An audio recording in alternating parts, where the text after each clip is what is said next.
Praise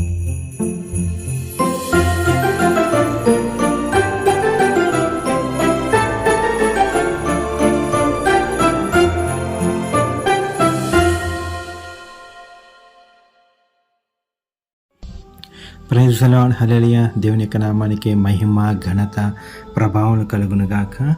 పరిశుద్ధుడు, సర్వశక్తిమంతుడు పుట్టి ఉన్నాడు. ఆమేన్. చూడండి, ప్రతి ఒక్కరికి సంతోషమే, ప్రతి ఒక్క మనిషికి ఆనందమే, మహా ఆనందమే, అత్యానందమే. ఎందుకు అంటే మన కొరకు కుమారుడు పుట్టి ఉన్నాడు.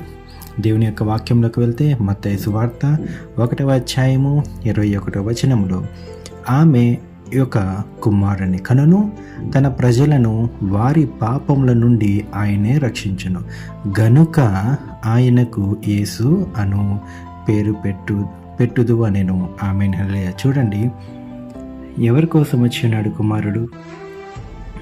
ఎందు నిమిత్తం వచ్చి ఉన్నాడు కుమారుడు? ఎందుకొరకు క్రీస్తు ఈ లోకంలో పుట్టి ఉన్నాడు అంటే పాపుల మీద మన కొరకు, చీకటి బ్రతుకుల్లోన మన కొరకు. నిజం, యేసయ్య మాట సత్యం, ఆయన మార్గము సత్యము. నిజంగా ఎంతో ఆనందము, ఎంతో సంతోషము, హృదయానందంతో ఆనందించవలసిన దినము. మరి చూడండి, December 25th merry Christmas, happy Christmas. ప్రపంచం మొత్తానికి ఒక వెలుగు అంటే ప్రపంచం దేశాలన్నిటిలో కూడా ఒక సూచక్రియ, ఒక వెలుగు కనపడుతుందంటే ఈ డిసెంబర్ 25th మాత్రమే.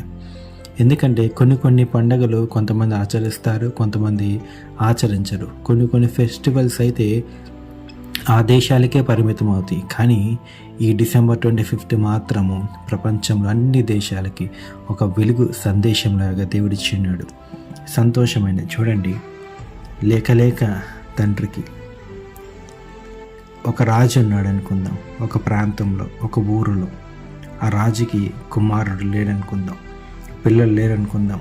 లేక మరి ఆ పిల్లవాడు పుట్టినప్పుడు ఆ రాజు సంతోషము, ఆ ఊరంతా ఎంతో ఆనందంతో, ఎంతో కేరింతలతో కొడుతుంది. ఎందుకంటే లేక ఆ రాజుకి కుమారుడు పుట్టి ఉన్నాడు కాబట్టి. అదే రీతిగా మన పాప భారంలో మనం ఉన్నప్పుడు మనందరి విముక్తి కొరకు దేవుడు పుట్టి ఉన్నాడు కాబట్టి మనం ఎంత సంతోషించాలి. దేవుడు ఈ ఉదయాన్న ప్రతి ఒక్కరిని దీవించి ఆశీర్వదించును గాక. ప్రార్థన చేసుకుందాం.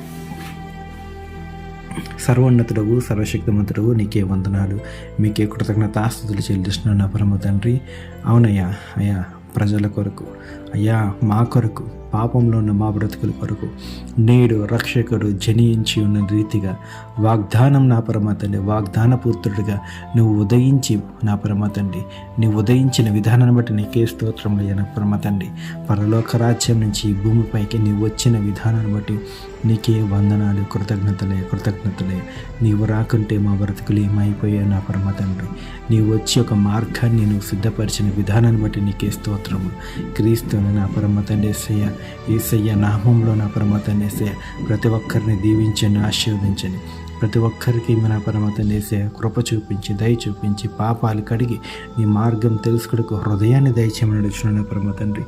నిన్న నేడు ఏకరీతిగా ఉన్న తండ్రి, మీకే వందనాలు, మీకే కృతజ్ఞతాస్తుతులయ్యా.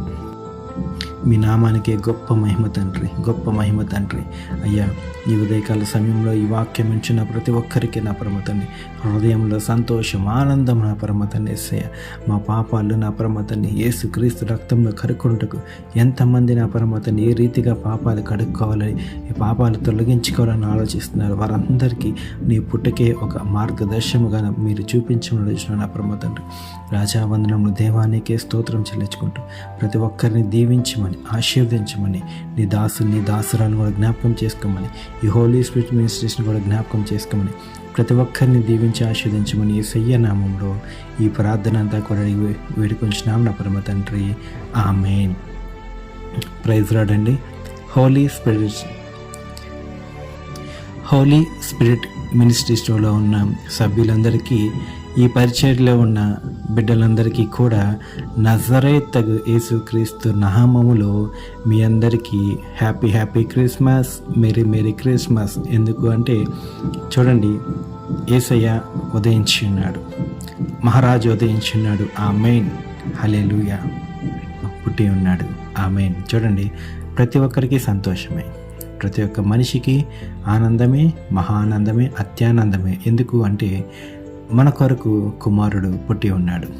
దేవుని యొక్క వాక్యంలోకి వెళ్తే మత్తయి సువార్త 1వ అధ్యాయము 21వ వచనంలో ఆమె యొక్క కుమారుని కనును, తన ప్రజలను వారి పాపముల నుండి ఆయనే రక్షించును గనుక